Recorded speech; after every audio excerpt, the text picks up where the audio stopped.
They can learn to Ukrainian people, to all the free world, how to win. Also the so-called good Russians. It's not enough to be liberals. It's not enough to be open thinkers. You have to left the principle of supremacy of to being Russian.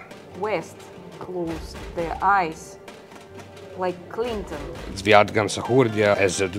they don't fall or they don't die because they were in wrong, but they were against the wrong enemy. This altogether gives us a very bad picture. First Chechen war demonstrates the contrary, because Putin was in power. There was Yeltsin, it was another people, and Yeltsin did the same thing.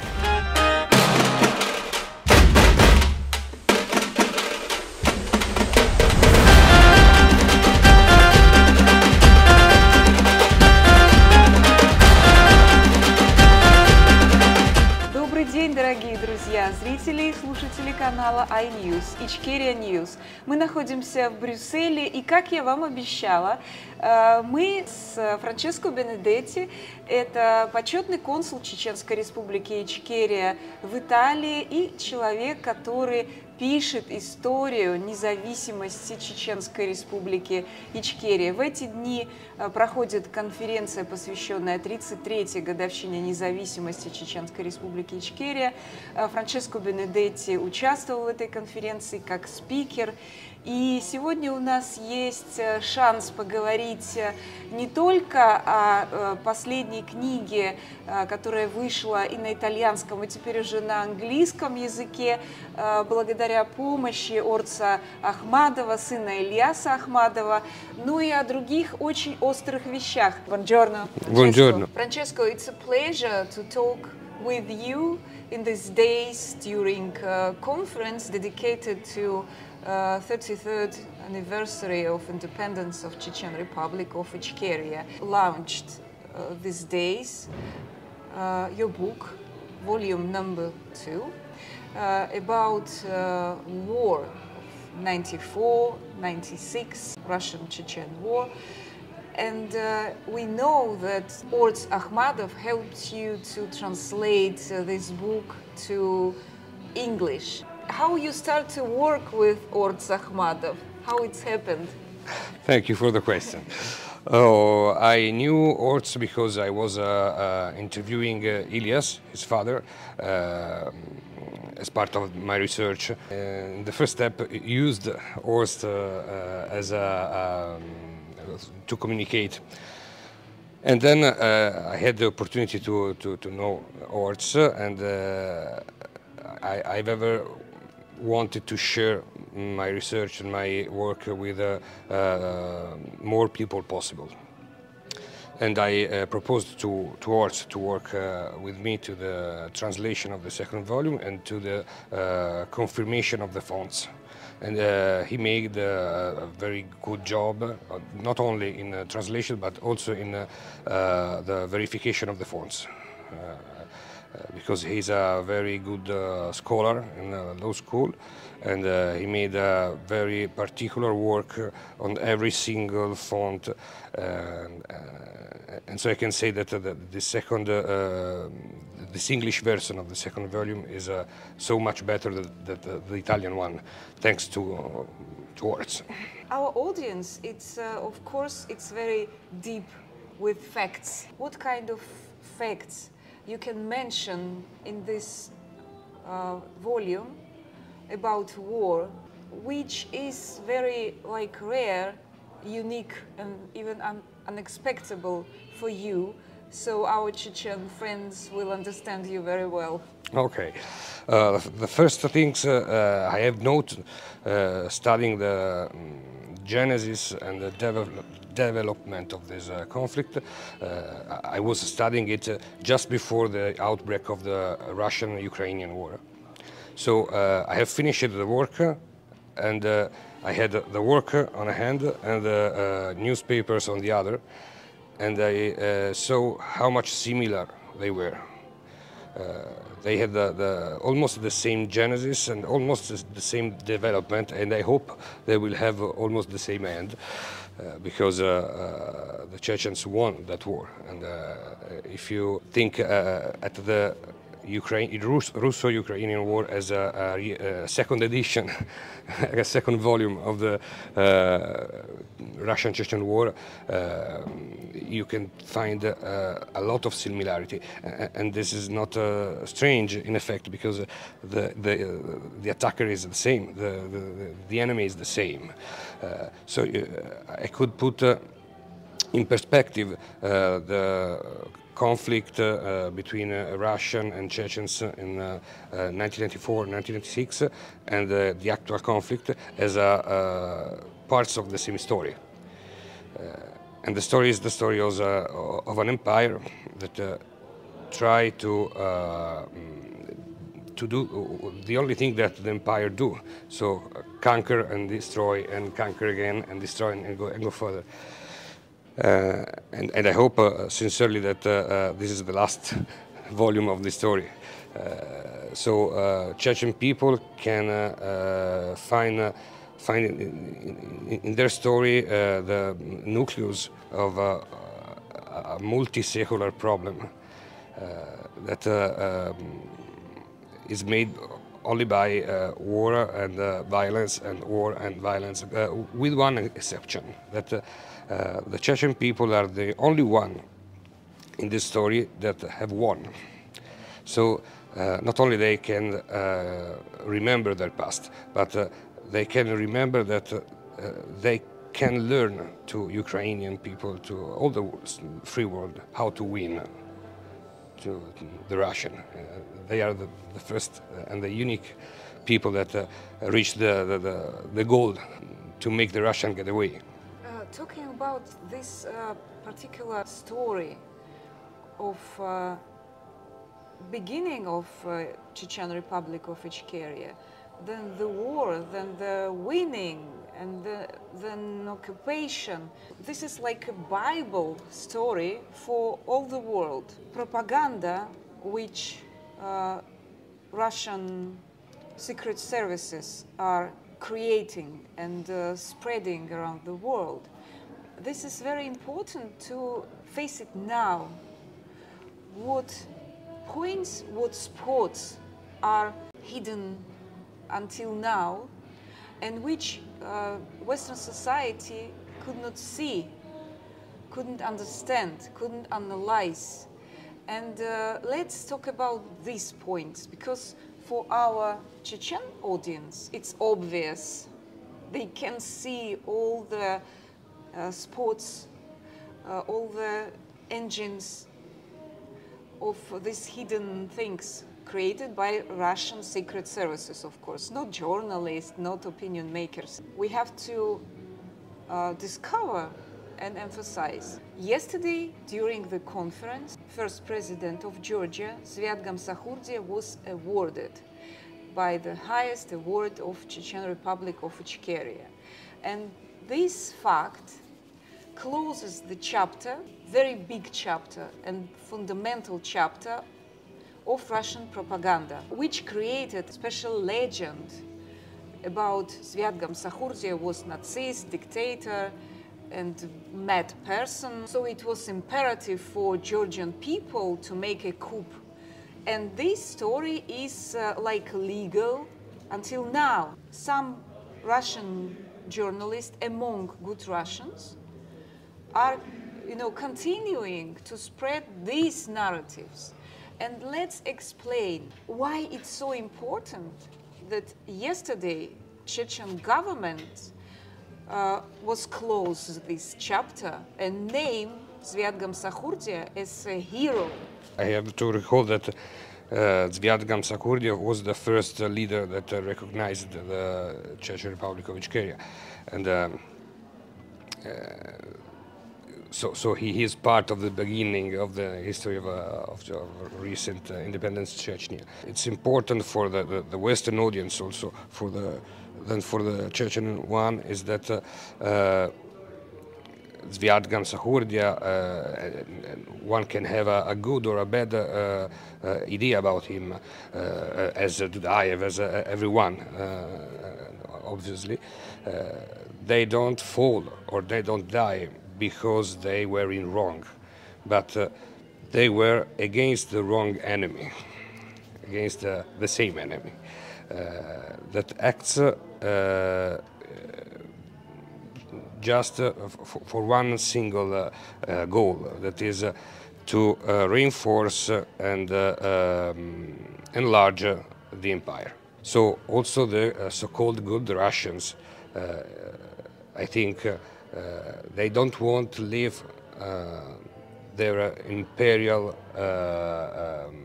genetic being. It's not enough to be liberals, it's not enough to be open thinkers.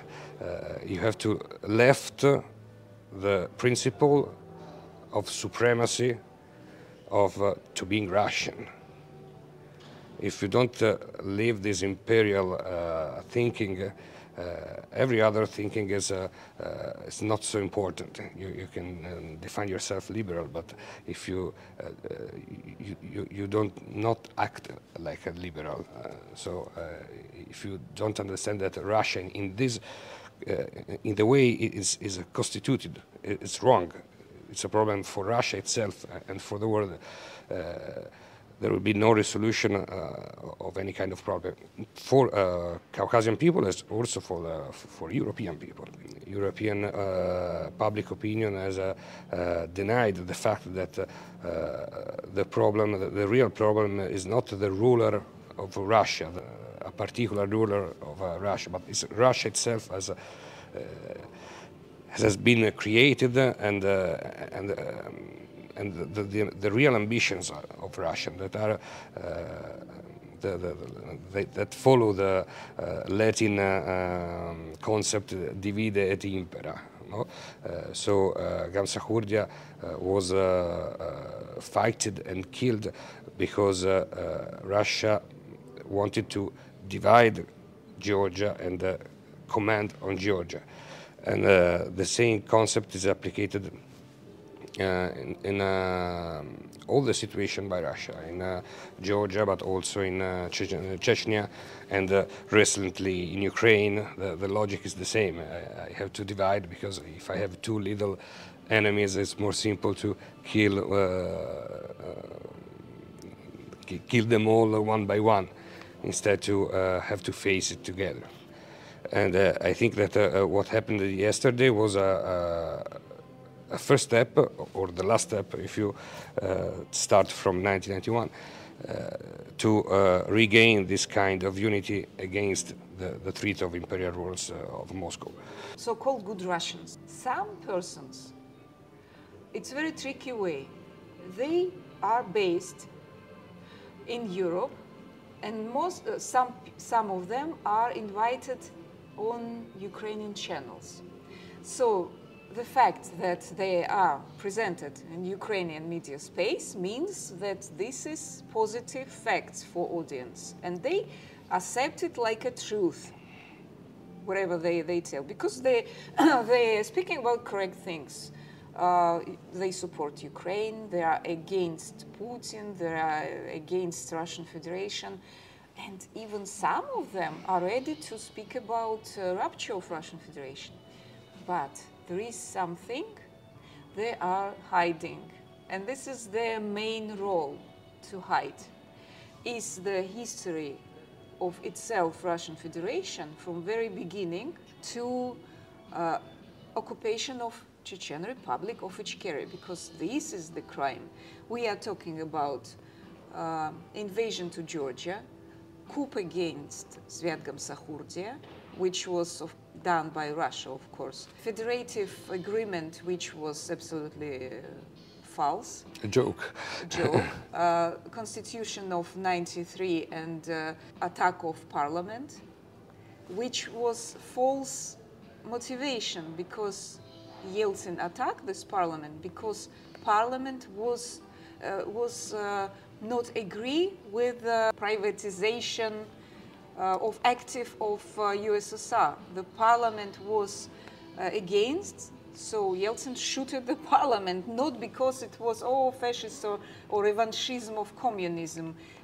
Different the same parliament he had defended 2 years before. And of course, war against independent state Chechen Republic of Ickeria. All these reasons are together, or one by one, are crimes. And these people, these liberals, just hiding these facts. And that's why Ukrainian society doesn't know anything about it. Of course, Western society doesn't know anything about these facts. And what we're going to do with this? How we can talk only about Putin? Because Putin, it's only, you know, it's the end of this long story of crimes. Yes, Putin is a man. Just a man can do anything. You have to have an apparatus. You have to have a people that support you. And if Putin is in power, it's not just because he forced people to support him. He has a support, and the root of this support is the thinking deep inside, not also in the simple Russian, but also in the nomenclatura, in the intelligentsia of Russia, that Russia must have his imperial space, and Russia is better than the populations that are subjugated to Russia. And Chechnya is the perfect example, because when you talk to a liberal that is saying a lot of beautiful words about being liberals, I think it's sufficient to say, but how, as a liberal, do you see a person like Kadyrov, for example? The actual situation in Chechnya. How do you define Russian Federation as a free federation when there is a guy with a lot of arms that take people in the cellars and beat him and arrest him just because they don't want to fight in Russian army in Ukraine? There are so many contradiction in the Russian speech about to be a modern country, and it's so evident. The question is how the Western public opinion can understand this. And this is very difficult, because also in Western countries there is some kind of thinking that image Russia and Caucasus something very far from his interest. If this kind of problems were in Spain or in France or even in Turkey, it was different. But Western countries think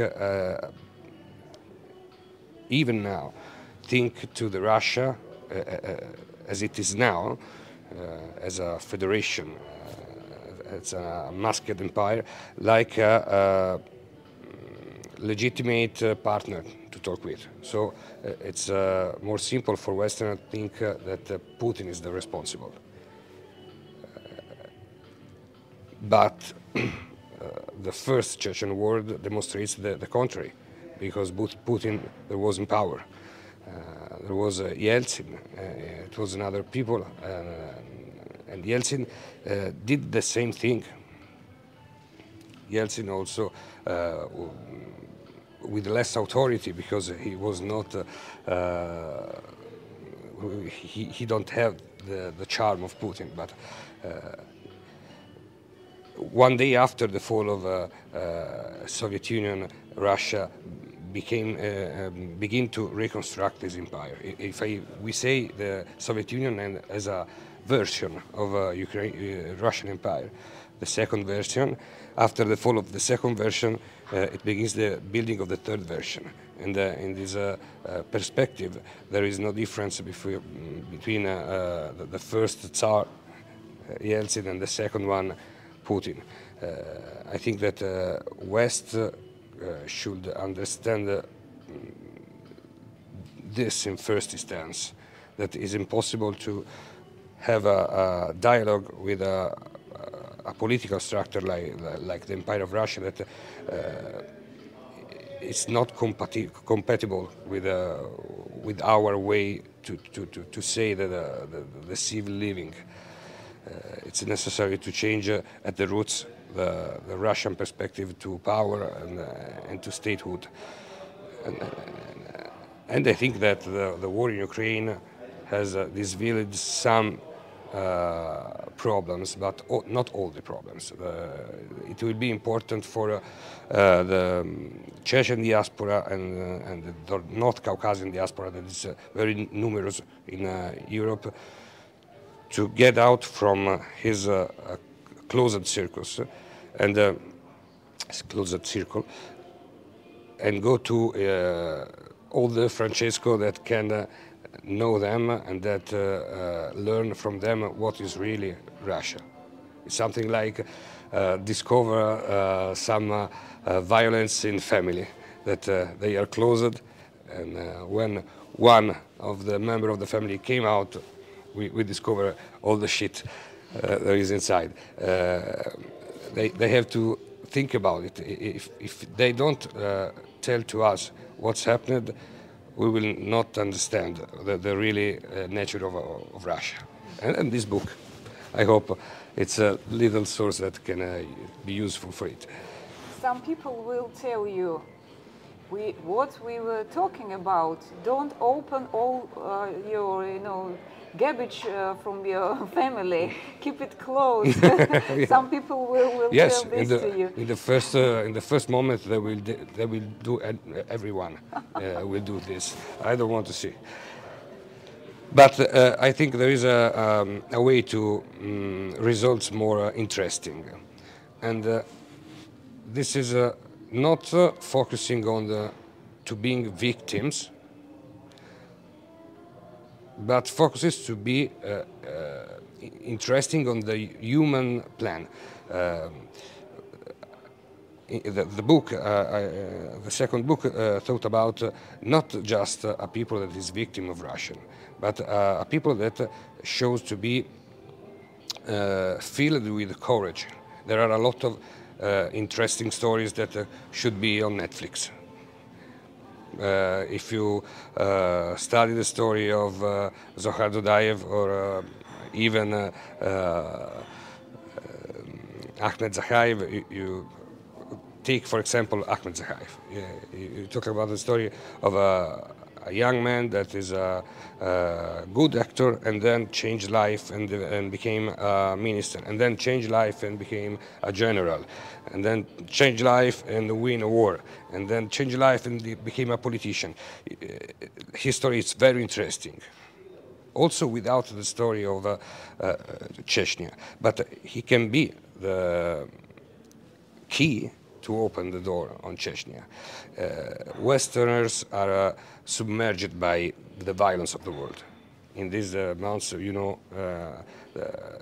not only in Ukraine, but also in the Middle East, there is a lot of wars, a lot of baby dying, and we are really submerged by this thing.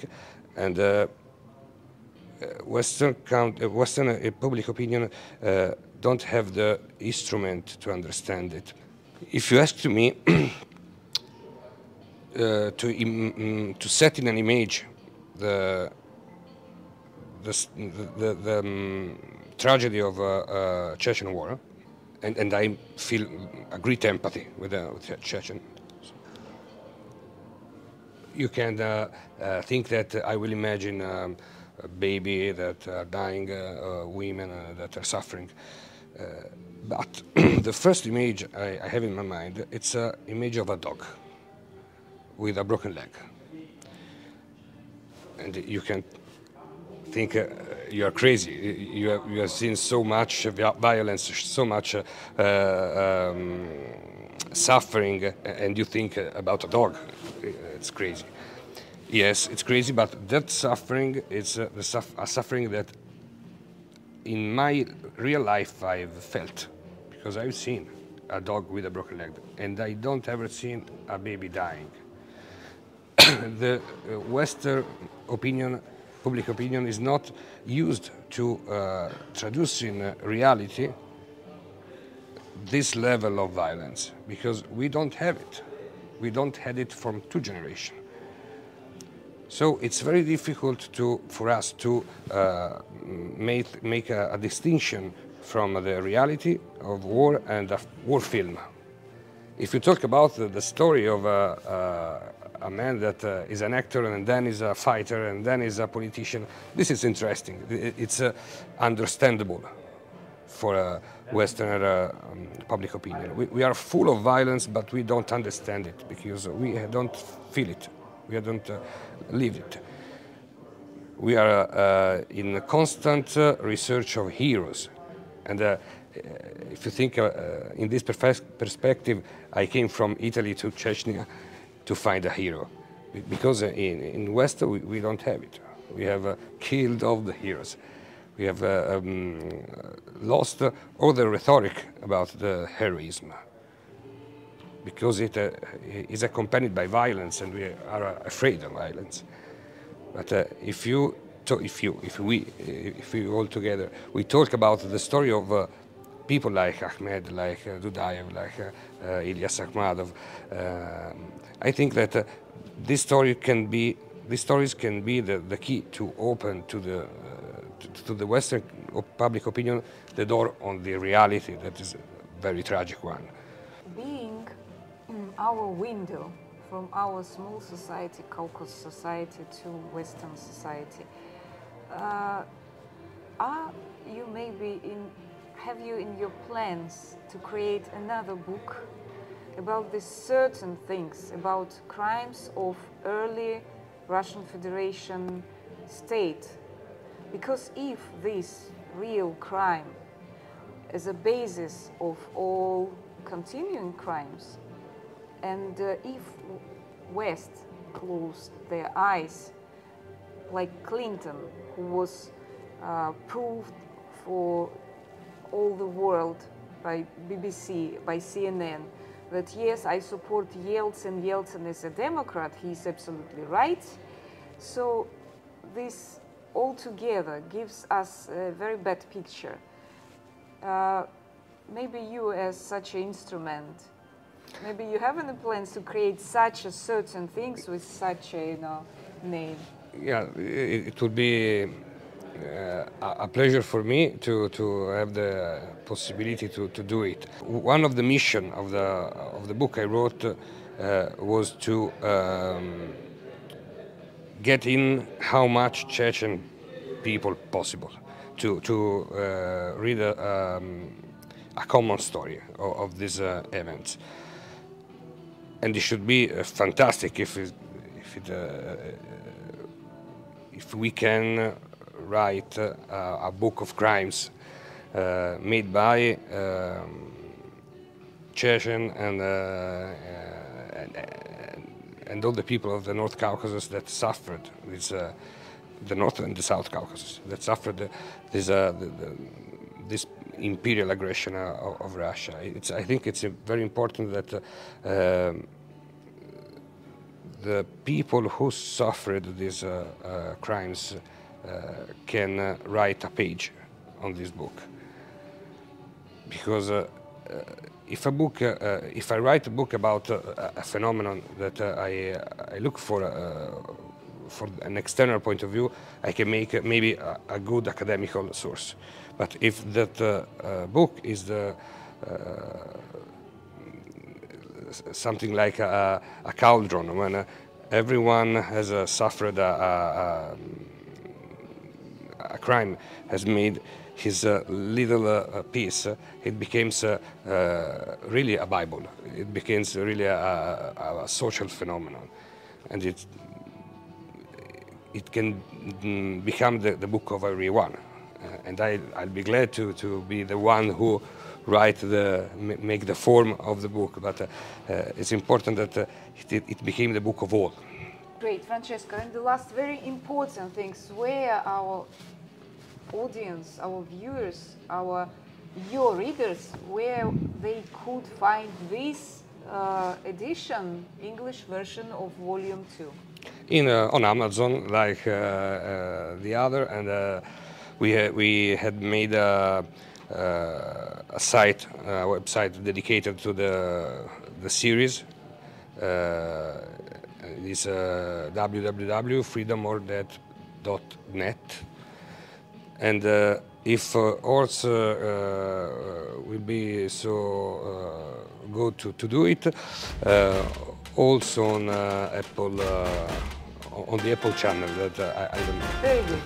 Дорогие зрители, с нами был Франческо Бенедетти, хорошо вам известный, большой друг Чеченской Республики Ичкерия, почетный консул Чеченской Республики Ичкерия в Италии. Thank you very much. Thank you, Ina.